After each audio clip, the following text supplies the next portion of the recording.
Breaking చూస్తున్నాం. మాజీ మంత్రి సిద్దిరి అప్పలరాజును పలాస కాశీబుగ్గ స్టేషన్లో పోలీసులు రాత్రంతా ఉంచారు. ఈరోజు వైద్య పరీక్షల అనంతరం మెజిస్ట్రేట్ ముందు హాజరుపరిచే అవకాశం ఉంది. నిన్న రాత్రి నుంచి 6వ తేదీ వరకు BNS 163 సెక్షన్ అమలు చేశారు పోలీసులు. మరోవైపు పలాస పట్టణంలో ఇలాంటి అవాంఛనీయ సంఘటనలు చోటు చేసుకోకుండా భారీ ఎత్తున పోలీస్ బందోబస్తు ఏర్పాటు చేశారు.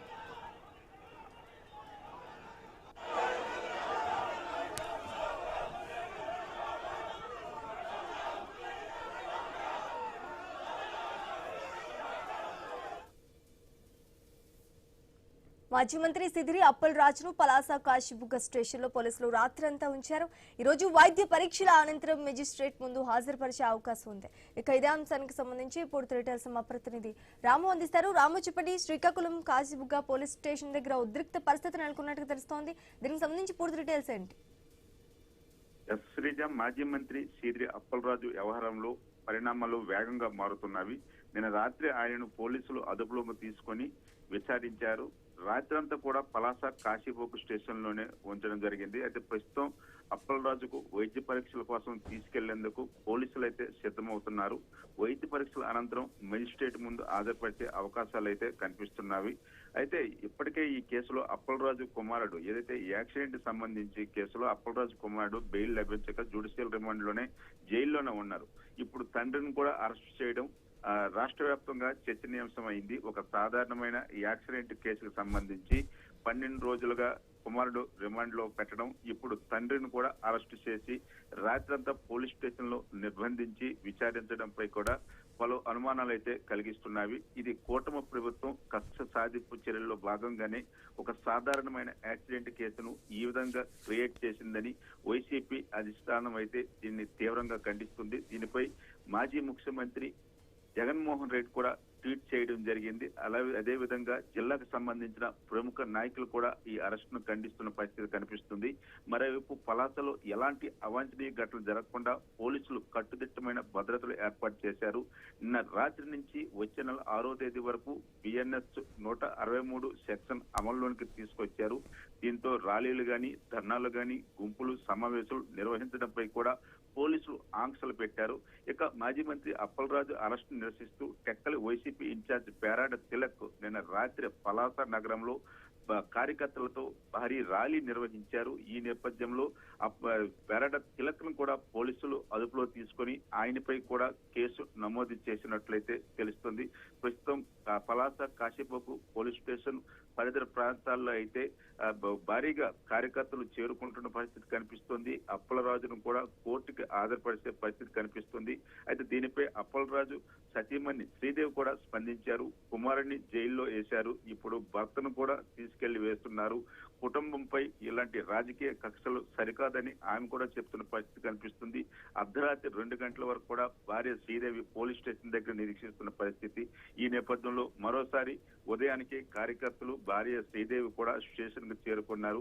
అయితే అప్పలరాజును మరికొంత సమయంలో మెజిస్ట్రేట్ ముందు వైద్య పరీక్షల కోసం ప్రభుత్వ హాస్పిటల్ కు తరలించే పరిస్థితి అయితే కనిపిస్తుంది. ఎప్పుడు ఏం జరుగుతుందన్న టెన్షన్ వాతావరణం అయితే ప్రస్తుతం పలాసలో కనిపిస్తుంది. శ్రీజ, రాము, అదేవిధంగా ఈరోజు సిద్దిరి అప్పలరాజును కోర్టులో హాజరుపరిచే అవకాశం ఉన్నట్టుగా తెలుస్తోంది. మరి ఏం జరిగే అవకాశం ఉందంటారు? కోర్టు ఏ విధంగా తీర్పిచ్చే అవకాశం ఉందంటారు? ఇప్పటికే అప్పలరాజుపై పలు సెక్షన్ లో కేసు నమోదు చేశారు. ఏదైతే కుమారుడికి సంబంధించి యాక్సిడెంట్ సంబంధించి కుమారుడిని తప్పించి సిద్ధార్థ్ అనే వ్యక్తిను పోలీసుల ముందు లొంగిపోయేటట్లు ప్రోద్బలం చేశారని, అంతేకాకుండా ముద్దాయిని మార్చారని ఈ విషయంలో గతంలో కూడా ఏదైతే అప్పలరాజు కుమారుడికి రిమైండ్ విధించిన టైంలోనే అప్పలరాజును A3గా కేసు నమోదు చేశారు. అయితే 12 రోజులు కూడా అప్పలరాజుపై ఎటువంటి ఆంక్షలు పెట్టకుండా ఆయన అరెస్ట్ కూడా చేయకుండా ఒక్కసారిగా నిన్న సాయంత్రం 7 గంటల సమయంలో అప్పలరాజును సడన్ గా అరెస్ట్ చేయడంపై కూడా ఆసక్తి కలుగుతుంది. అయితే నిన్న అప్పలరాజు కుమారుడికి సంబంధించిన బెయిల్ పిటిషన్ కూడా కోర్టు వాయిదా వేయడంతో అప్పుడు అప్పలరాజును అరెస్ట్ చేయడంపై కూడా కొంత ఆసక్తికర భిన్నాభిప్రాయాలు అయితే వ్యక్తమవుతున్నవి. ఒక సాధారణమైన కేసుకు సంబంధించి ఇద్దరు తండ్రి కొడుకులను కూడా అరెస్ట్ చేయడంపై కూడా పలు విమర్శలు అయితే కనిపిస్తున్నవి.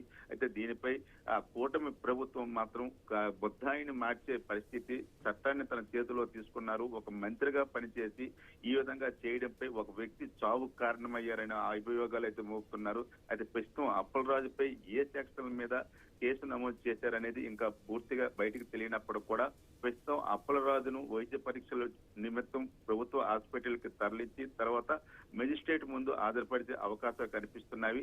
అయితే అప్పలరాజును కూడా రిమాండ్ కి తరలించే పరిస్థితి కనిపిస్తుంది. రిమాండ్ స్థానిక అంపోల్ జైలుకి తరలిస్తారా లేకపోతే రాజమండ్రి తరలిస్తారా అనే దానిపై కూడా ఉత్కంఠ రేపుతుంది. అయితే ప్రస్తుతం పలాసలో మాత్రం హైటెన్షన్ వాతావరణం అయితే కొనసాగుతుంది. నిన్న రాత్రి నుంచి కూడా కార్యకర్తలు పెద్దగా పోలీస్ స్టేషన్ వద్ద చేరుకుని తమ నిరసనలు వ్యక్తం చేస్తున్న పరిస్థితి అయితే కనిపిస్తుంది. అయితే పలాస అప్పలరాజుకు సంబంధించిన ఎపిసోడ్ సంబంధించి ఒక సాధారణమైన యాక్సిడెంట్ కేసు ఇప్పుడు ఇద్దరు తండ్రి కొడుకులను కూడా రిమాండ్ కు వెళ్లే పరిస్థితిని రావడంపై కూడా పలు చర్చలు జరుగుతున్న పరిస్థితి కనిపిస్తుంది. శ్రీజ, మరి కోర్టులో లొంగిపోయే అవకాశం ఉందంటారా? అయితే ఇప్పటికే పోలీసులు అప్పలరాజు అరెస్టును అయితే ధృవీకరించారు. అయితే రాత్రి వైద్య పరీక్షలు చేసి అప్పలరాజును కోర్టులో హాజరుపరిచేందుకు సిద్ధమయ్యారు. అయితే ఎందుకు రాత్రి హాజరుపరచలేదు అనేది కూడా కొంత సస్పెన్స్ అయితే కొనసాగుతుంది. అయితే ఈ రోజు ఉదయం వైద్య పరీక్షలకు తీసుకెళ్లి కోర్టు ముందు హాజరు చేస్తారా లేకపోతే ఏంటనేది కొంత ఆసక్తిని కలిగిస్తున్న పరిస్థితి. ఎందుకంటే ఇది అప్పలరాజు కుమారుడు అరవణ అరెస్ట్ చేసేటప్పుడు అర్ధరాత్రి 1 గంటకు మెజిస్ట్రేట్ ముందు హాజరుపరిచి రిమాండ్ కి తీసుకెళ్లిన పరిస్థితి.